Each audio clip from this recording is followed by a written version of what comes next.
बिस्मिल्लाहिर्रहमानिर्रहीम अस्सलाम वालेकुम। उम्मीद करते हैं तुम ठीक हो सो, खैर खैरियत ना हो सो। तो अज की साड़ी डिश है सिर्फ और सिर्फ ताकू घर जोड़े इनग्रीडियंट हो सन उनके नाल असां तैयार करे सूँ बहुत ही मज़ेदार बहुत ही टेस्टी ते चस वाली आलू की टिक्की। ठीक है, तो ये आलू की टिक्की जड़ी है तो बहुत मज़ेदार ते बहुत टेस्टी हो सी।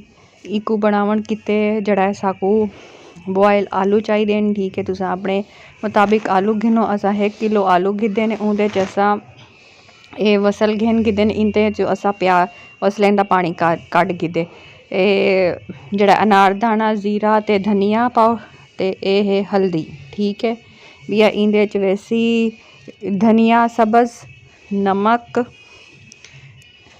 चिली फ्लिक्स रेड चिली जड़ी है ता पीसी हुई चिली मिर्च सावी ए हुण ग्रीन चिली इंदे च सटेसूँ। तो एक आलूआं को असां जड़ा है ये मैशर दे नाल मैश करो, हाथ दे नाल मैश करो, जड़ी जिंदे नाल ताकू तरीका आंदे मैश करन दा। साडे कोल मैशर आई असां उहदे नाल इकू मैश कर गिते। ठीक है, हुण असां इंदे च सटेसूँ प्याज जड़े असां चॉप करके पानी इन्हां दा कड गिते। हुण असां दड़ा मिर्च ते रत्ती मिर्च दा पाउडर असां सटेसूँ जितनी साकू टेस्ट हुंदा भांदा उसी वाल असां इंदे च सटेसूँ नमक अपने टेस्ट के मुताबिक। अपने टेस्ट के मुताबिक असां नमक ही इंदे च सट गिदे। हुण असां इंदे च सटदे पैसे हल्दी जड़ी बहुत अच्छी होंदी इन गल तो असां हर चीज़ सटेंदे से एंटीसैप्टिक होंदी। अच्छा, ये अनारदाना ते सुक्का धनिया ते ज़ीरा। ठीक है, तो ये हुण हरियां मिर्चां असां सटदे पे ये धनिया।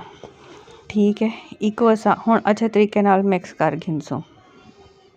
जे वाले ये साडा मिक्सचर जड़ा मिक्स थी वैसी इंदे असां हुण इको एक घिनसूँ अंडा उको असां मिक्स जड़ा तो इवें फैंड घिनसूँ। हल्का सारा इंदे च नमक असां सटेसूँ। असां टिक्कियां दी शेप बना कीती है। हुण जड़ा अंडा असां उंदे च टिक्कियां को डिप करेसूँ।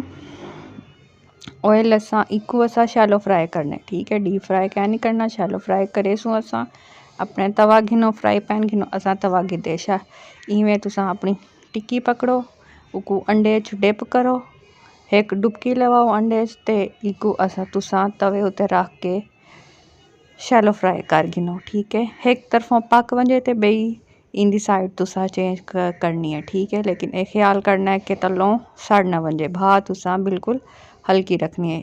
ठीक है, ये देखो असां हुण प्यार दे नाल इकू चा के इंदी साइड चेंज कर गिदी है। एक साइड तो साड़ियां टिक्कियां थी गई हैं तैयार ते बई साइड तो असां हुण पकेंदे पैसे। ठीक है, इवें तुसां अपनियां टिक्कियां बना गिनो ना ही तादियां टिक्कियां जड़ियां ने खराब थी सन ना टुटसन, इवें आराम दे नाल साड़ियां बिल्कुल शेप च आसन। ठीक है, ये हुण असां अपनी टिक्कियां को डिश आउट कर गिदे ते उंदे उत्ते असां कीती है फसलां दी गार्निश ते बहुत ही मज़ेदार ते बहुत ही टेस्टी जड़ा ये साड़ियां टिक्कियां तैयार थी गई हैं। मेरी रेसिपी को ज़रूर तुसां ट्राई कराए। अगर ताकू मेरी रेसिपी भांदी है तो अपनी फ्रेंड्स एंड फैमिली दे नाल ज़रूर शेयर कराए। मिलते हैं ताकू एक बई वीडियो दे नाल। उन वाले तक अल्लाह हाफिज़, दुआओं विच याद रखाए।